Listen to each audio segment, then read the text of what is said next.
guys. And once again, you're dealing with something with the transformer, so you want to make sure you turn your power off. And once again, we're going to just install the Pro Power Kit. This is just to make sure if you ever lose power, your Ring doorbell will stay functioning.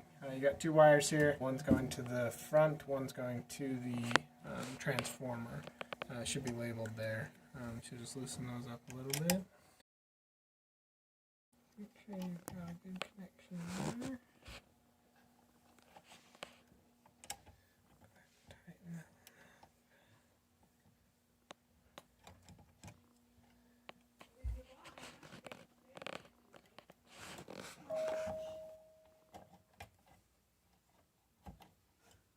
Okay, go ahead and tighten that one.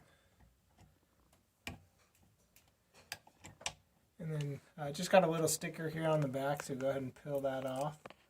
And then you'll be able to stick it right here to the side of your panel.